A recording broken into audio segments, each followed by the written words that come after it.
Hi, this is Amanda Paints LLC. This is video 2 of homemade canvases.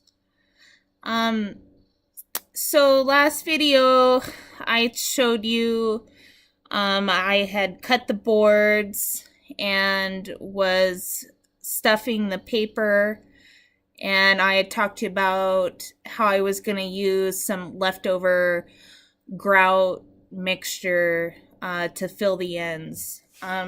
So if you look here on this end, I have filled with grout, and then I had to let that dry overnight, and just to seal it a little more, I forgot something. Let me go grab it.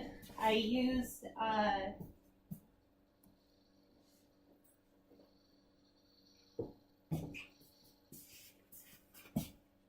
this stuff here. It's an acrylic masonry clear coat. So it's really thin and watery. So it soaks into anything that's kind of powdery or crumbly, and it soaks into it and dries, and then it makes it solid. So after the grout had dried, to make it stronger, I used this stuff. Now, it's easier to use plaster of Paris, but I went around and did all of this because this is the material I had, and I'm always trying to keep from throwing stuff in the landfill. And I was low on plaster of Paris, and I needed to save it so that I could make the gesso. But I'm sure probably in a week from now I'll fall across a bag of plaster of Paris almost for free. But yeah, the grout worked well. And then after I used the masonry clear coat, I took some big stretch caulking and kind of filled in any crevices. There was a little crack in the grout. I filled it in there, but I kind of washed it back because I thought it added character to the board. So yeah, I'm real happy with how this turned out. But like I said, it's easier to fill that with plaster of Paris. You make a nice thick mixture and smooth it out, and it's dry within 45 minutes to an hour, and then you can go right over and start working on it again. The route I took, I had to let things dry overnight, which is okay.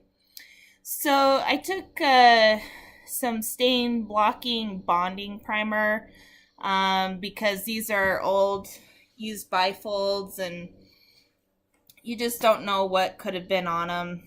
Did sand them a little bit and clean them with some simple green, but I put some bonding primer to just seal everything up and make it solid.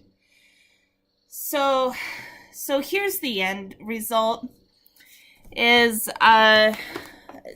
primer's primer. It has a little bit of tooth, but a lot of artists, they like to gesso, and that gives it more tooth, which kind of holds pigments a little bit stronger. Both are relatively primers, but that's what they are. So I'm going to give you some different recipes to what I got here. Let me turn the camera a little bit so you can see better. So in this, I told you I was doing this for a class. In this class, I was required to use a white gesso. So I mixed everything up and put it in that blue bunny tub, and my ratio is 1 Kobani yogurt cup of water, 1 yogurt cup of plaster of Paris, and then I used 2 yogurt cups of bonding primer sealer because it's white. You could use a white paint instead. And this makes a really nice gesso. First, put the water in, then put the plaster of Paris in. Mix those two up really well. It should be the consistency of cheap paint, not real thick like a real spendy paint, but like a cheap paint. It's got a little bit of thickness, but it's not like milk or water or anything. But you stir that up really nice, and that keeps from there being any lumps. So water first, so that the plaster of Paris doesn't stick to the sides of the jar. Then put the plaster of Paris in, stir that really well so that you don't have any lumps, and then add 2 cups of paint or primer. Now, if you want a colored gesso, like some people like a black gesso, just use black paint. Now, here's a tip for a clear gesso.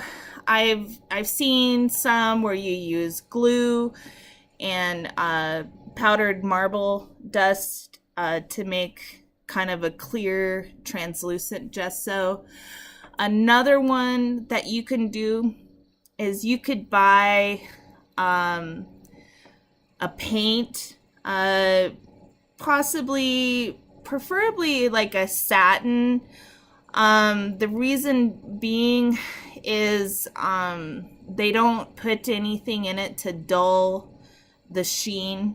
So if you get like a satin and get a neutral base, and just buy a can of paint, but don't have them tint it. Just take it right off the shelf, ask them to shake it for you, but tell them you don't want to tint it any color. But it has to be neutral base. And then when you open that can, it's clear. And so you have a clear binder by using a neutral base can of paint. And you have a whole gallon or a quart or 5 gallons of it, all to your heart's desire, and to do all different kinds of things. I use it sometimes just to clear coat to seal things. Like you can use an exterior neutral base paint and clear coat a mural, and then maybe buy a really expensive neutral base paint that's like warranted for like 25 years. That's a lot longer than a varnish exterior clear coat. So, there's some tips there for you.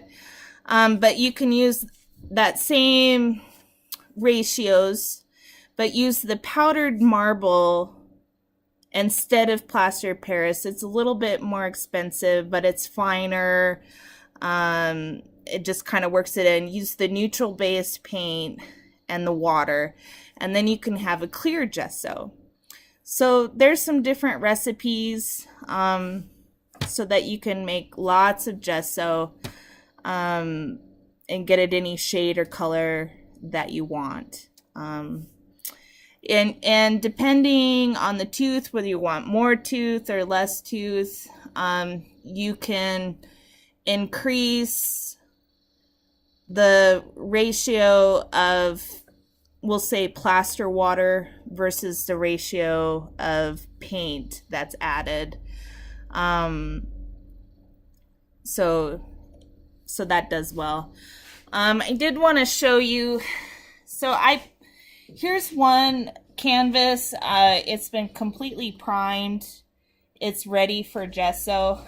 I just wanted to show you the effect. I took a grinder and grounded down the edges, and I like the effect I got. I think by the time I paint this, that it'll look like kind of like a slab of stone or cement, not a piece of wood. With the round edges and stuff, if you wanted to frame it, I would suggest framing with a shadow box, and then you could get that sleek look. Maybe here to help you envision it, let me grab a couple of stir sticks. So I do all my framing myself, but I would take a thin board and probably glue and tack it to the back. And then I would take my frame and tack it this way to create a shadow box around, and that'll give it kind of a more sleek look. So you can go kind of rustic or this or that. I have cut straight boards really clean, but my squirrel saw blade is bent, and it wasn't really making good clean cuts, and I didn't want to run to the store and fix that, so we did more of a rustic look this time, which I think is only gonna add to the piece. Let's see if I can think of anything else.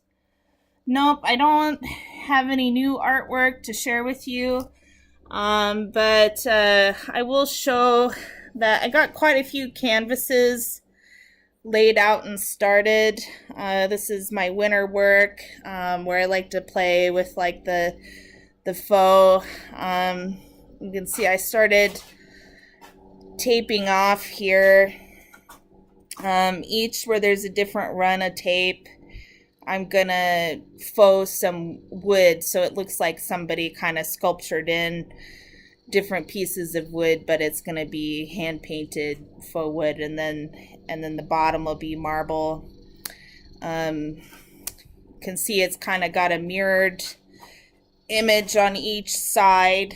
The idea is it's going to be an abstract mountain scene, and then I'm going to do some metal leafing streaks across to create kind of an image of reflected water. So we're going to have stone, wood, and metal to do an abstract mountain reflection water scene. And I think I'll incorporate that same idea in a lot of these other canvases. You know, for one, if I mix up a color of paint, I can go from one canvas to the next, but that's the plan here. So no new artwork, but lots of pieces started. See, I even organized my paint so that I could have quick access to lots of different colors. Usually it's in on my shelf, but I decided to lay it all out, and then when it goes back in, it'll be all organized. So yeah, there's my homemade canvases for class, and I hope you enjoyed it. Thanks. Bye.